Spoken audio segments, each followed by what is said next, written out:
waliwo of course ebikolebwa ensangi zino malala omuntu yampeereza message ndoza JK yes wampeereza message ngamba tukwate ku nsonga eyo naye ngera ezerindirira amalwaliro ebikolebwa mu malwaliro abasawo bintu bingi nnyo nenga gavumenti efuuse kyesirikidde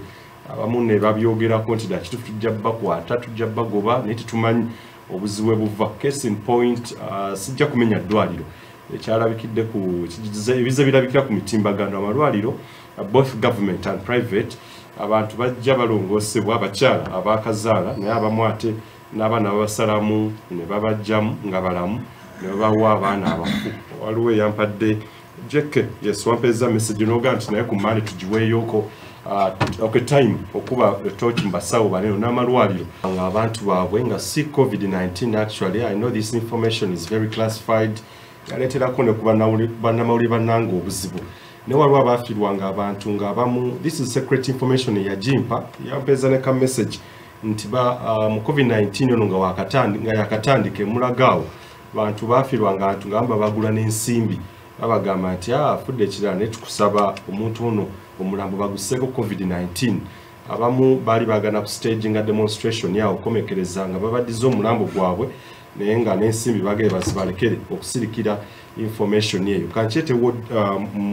mugana Grace Bukenya embeera eno ebyobulamu wano we bituuse mu ggwanga Uganda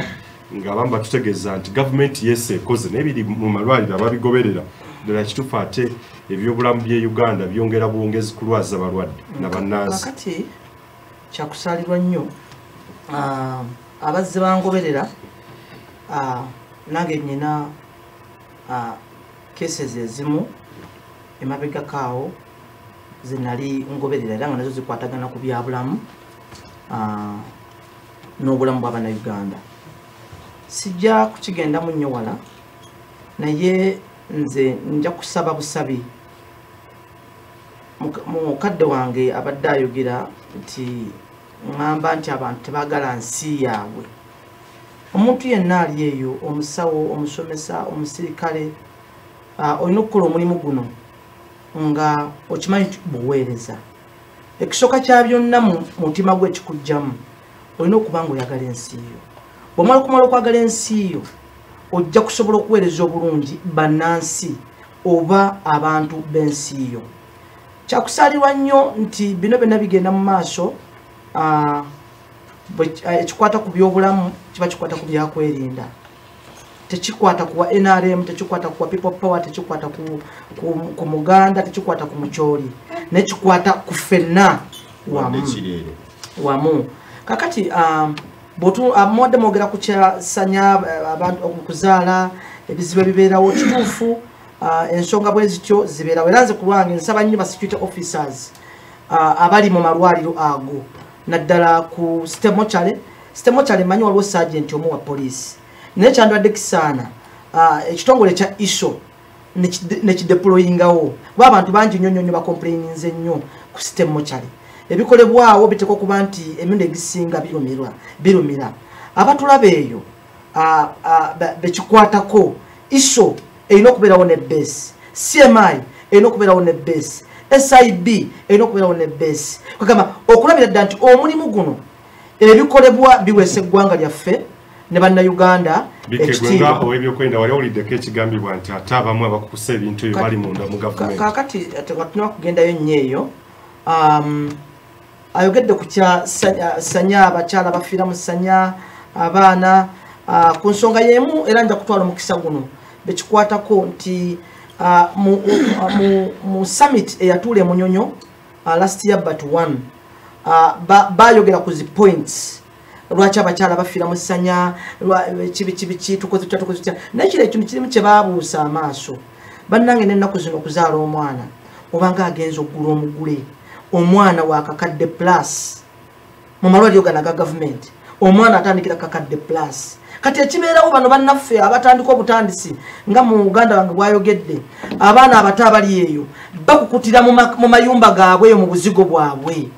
abalala bagenda bakukutira mu bamulerwa kubanga mulerwa ajja kusaba emitwalo 10 oba emitwalo 5 kuzaala mulerwa be bana abakyala abazaalisa ku byalo enkoli yaffe ekinnansi kati oluvannyuma bagenda okulaba omuwala abulidinga gwawo kugenda okubaka akabugano mutuusa mu ddwaliro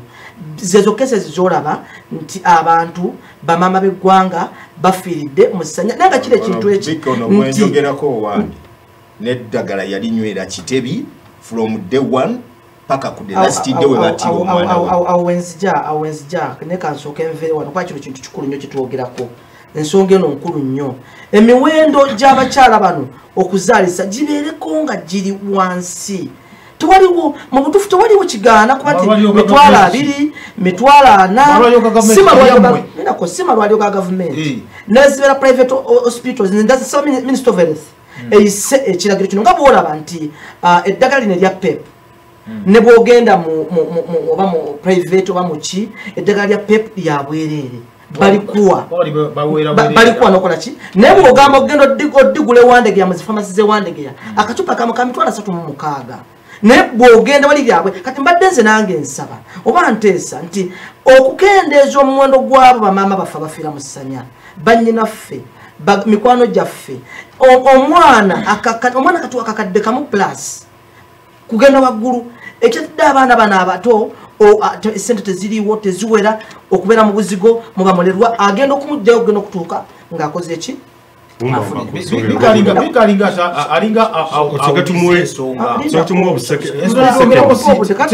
kakati gwe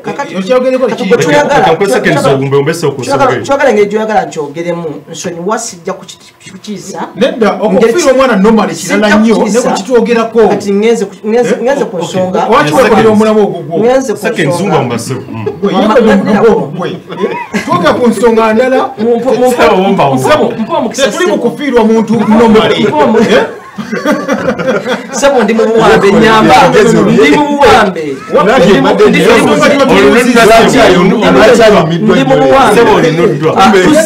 nziseyo nsembyeyo ku mwami gyayogedde emirundi egisinga ebikolwa nga byoyogedde ebya okujja okuddira nemutega emirambo nemutegula emirambo nemuwaayo emirambo ate nga abantu bazadde abaana baabwe nze kakasa nti ekintu ekyo kikolebwa omuntu sekinnoomu naye nga mu busawo baba basomesa kyemmanyi teri omusawo gubasomesa bwe batyo naye kikolebwa abantu sekinnoomu nga nze nsaba nti amalwaliro agasinga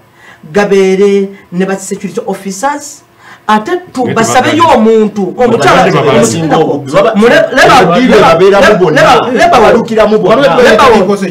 emirundi egisinga basabeyo ku relative ku bakyala bana bagenda okulongoosebwa babeerewo ko ne relative abeera wali alabe ekigenda mu maaso n'omwana wabakoze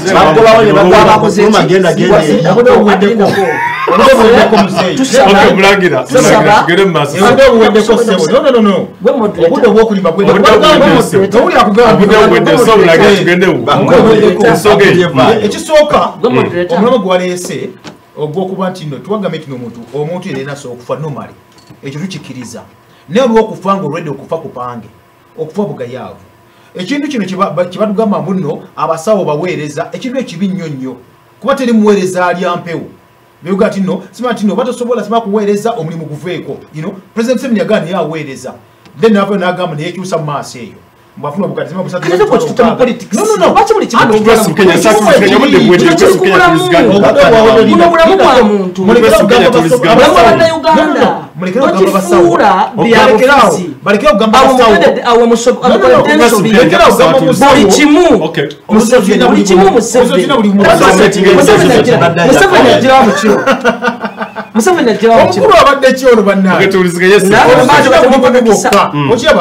abasawo batugamba nti no baweereza abasomesa mu baweereza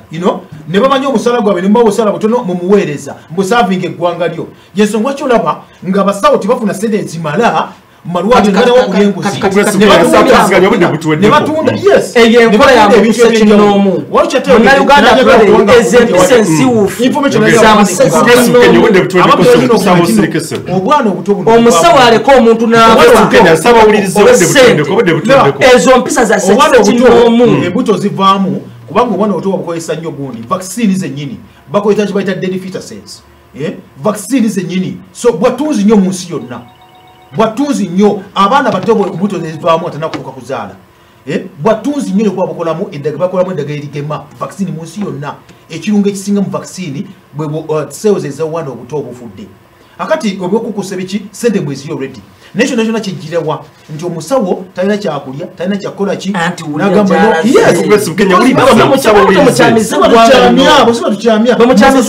bulungi musasula abantu bulungi nnyo muleme gaa nti nobali mukuba nti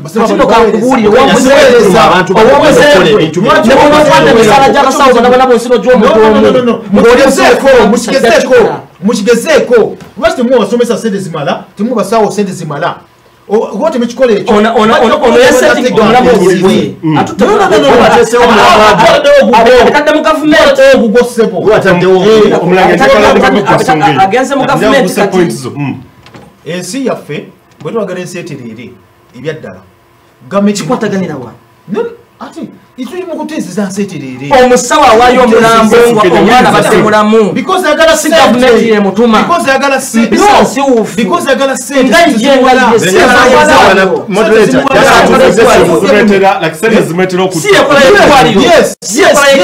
sente sente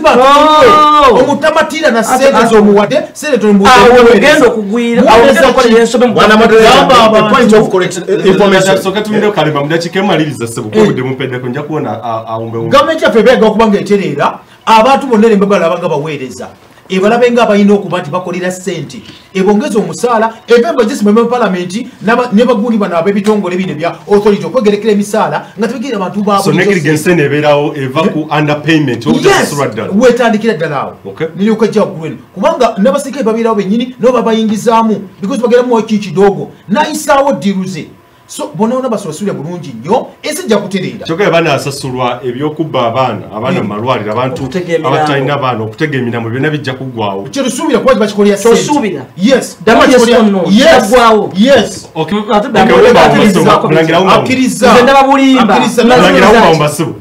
bulimba na diversion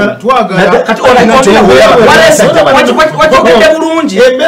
wakyogedde bulungi naye ate ono nakikyusa nakituusa mu gavumenti amayumba g'abasomesa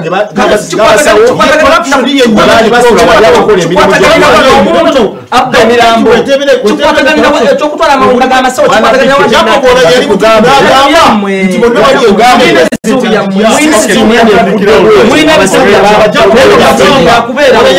mulina